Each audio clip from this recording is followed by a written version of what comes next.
Please go ahead. Number 7.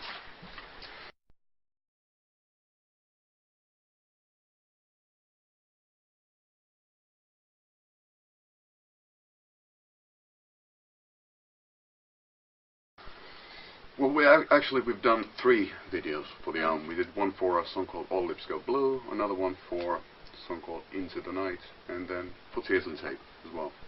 And I think it should be out, but I'm not quite sure. You know, I'm not a businessman. I don't work for a record company, so I just play music. So, it was a Finnish guy called Stefan Lindfors who did, or Stefan, yeah, who did, yeah, but your Stefan, but who directed the videos both for Into the Night and for Tears on Tape, and you know, they're just the band playing with all sorts of effects, and then on Tears on Tape there's a lot of people around the world drawing this symbol that is on the cover of the album as well, and the symbol represents Tears on Tape, T-O-T, taut. So that's that. It's fairly simple, and it should be out. That's good. Indeed.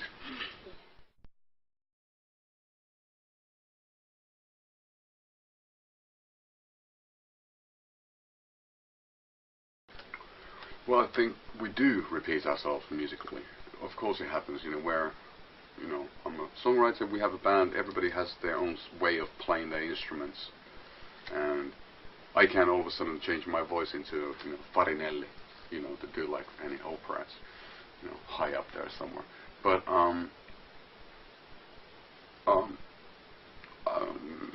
I think that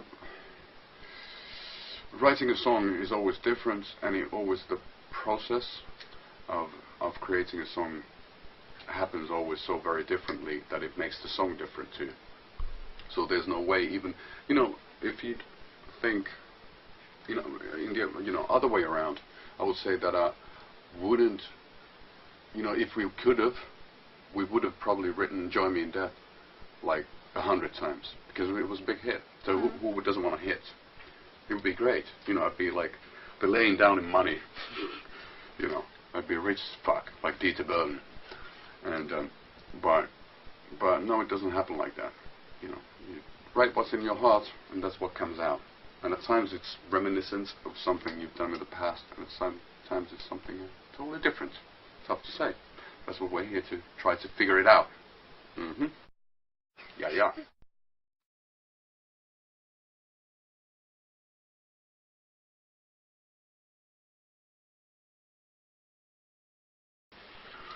Sure, because when we started out, we didn't know anything about studios, or we were starting out as being musicians. I think the biggest change is the fact that we played so many gigs. We've been touring, you know.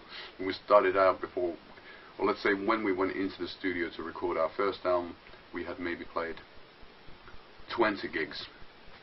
And now that we went over to do Tears on Tape, we had done maybe 1,500. It's very different because you're used to it, which also enables the band to concentrate more on the detail. So it's interesting too. Like I was looking at all those music stuff, you know, in there, try to figure out how to make it sound even better. So it's, you know, it's bit by bit.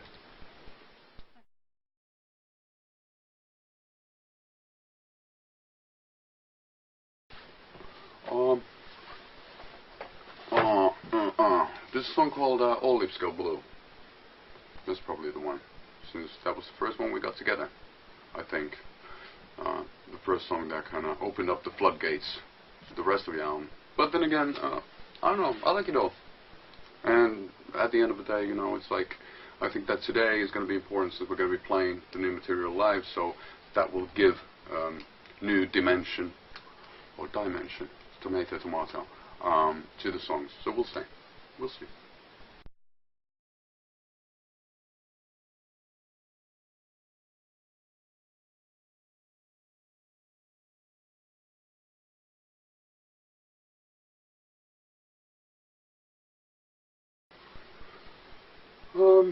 Yes. Yes? Yeah. I've always liked artists that don't tell too much about what they do. You know, it's similar sort of difference to, you know, between a book and a film. Usually it's nice when your imagination does the work when you're reading a book. And then if you just see it in film, it's like... It can be a great film, though. I'm not saying. It could be The Hobbit is a great movie. But it's even better in book.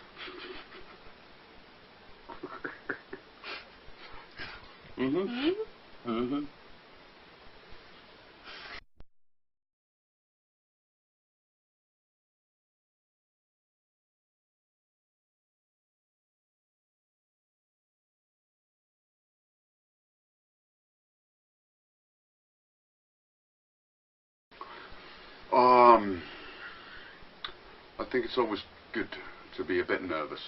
You know, it's healthy to have butterflies in your stomach. But I don't know. We'll see.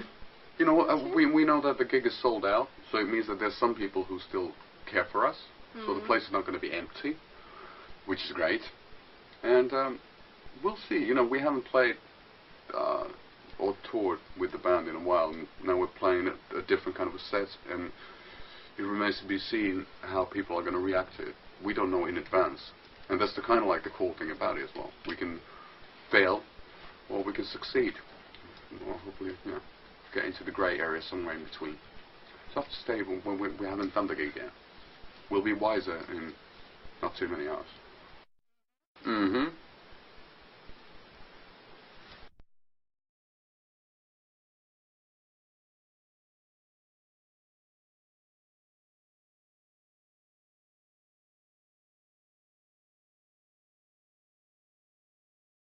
We'll see. I'm going to be playing the acoustic tonight too, but I'm not playing any solo acoustic stuff. But it's just interesting, something to do. I used to play the acoustic back in 2001 or whatever, and a lot of songs have been, you know, they sound better with an acoustic on them, and it gives me something to do as opposed to just standing there. So we'll see where it leads to. You know, it's one of those things. I don't know. I'm a bit stressed out because I can't remember the chords. I'll figure it out.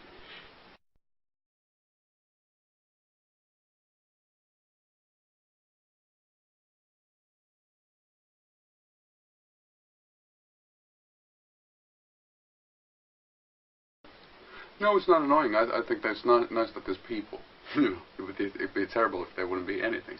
But I find it odd that some people travel a long distance to see a gig through their iPhone. It's odd, you know.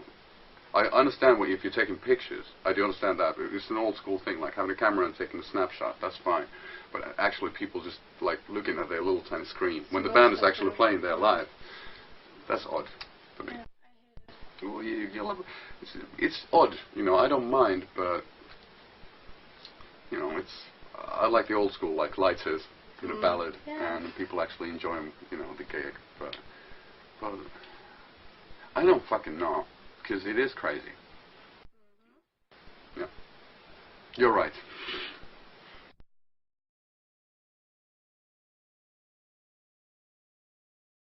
Well, we know a few songs that we can't really drop.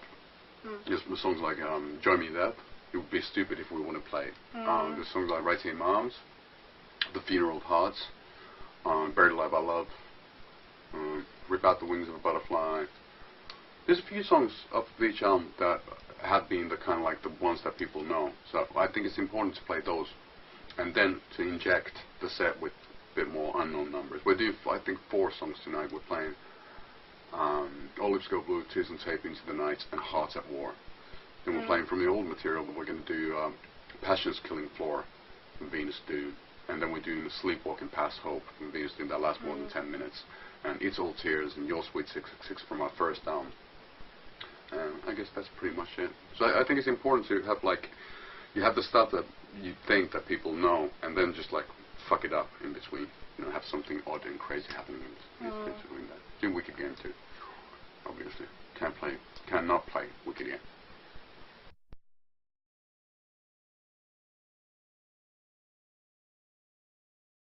Cool. Thank you. Yeah. We're thinking about it, but it's like the thing is also that I'm going to keep the set pretty rocking, so pretty heavy, you know, up tempo, and then since All Lips Go Blue, Into the Night, and Tears and Tape, the first kind of singles, this is the first gig we're going to play those songs, so we don't really know how it's going to work out. So that's the exciting part. And it's also some songs, they might sound great on an album, but they don't work live.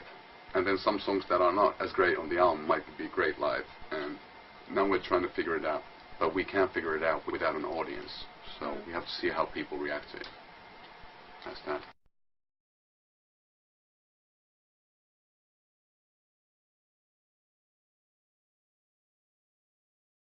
Well, the first one was probably like a flute or something like. I'm not sure who they'll call it in Finnish. I think everybody in school has that at some point. But no, it was a bass guitar. My dad bought me when I was maybe 8 or 9 years old. And yes, I do have it. It's broken down a bit, but yeah, I have it. I played my first gigs with it. And it's one of those things. It wasn't cool when I was a kid, but now I'm so fucking old that it's actually vintage, which makes it super cool. So it's a great little instrument. A cheapo Japanese Gibson copy from 80s or late 70s. It's a good one.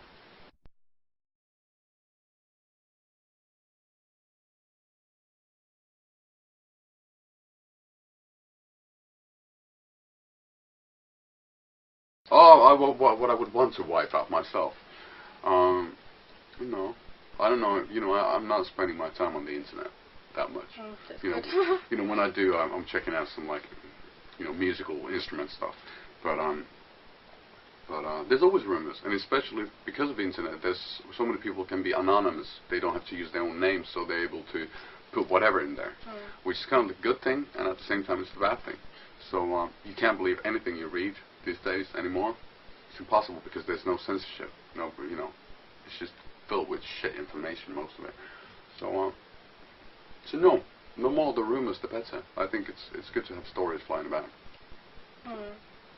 Rather have that than not have any stories flying about. You know, that would mean that people would find us boring. So it's cool if they really take a time, you know, whatever it might be.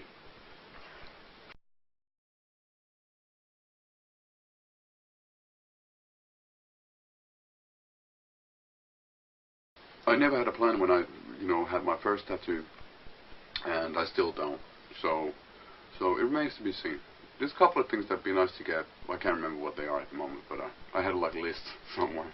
But I have quite a few, and you know, tattoos are like underwear. You have to change them on occasion, or get a new pair on occasion, but don't have to do it all the time. So I'm fine as it is, but I wouldn't mind getting some more at some point. So.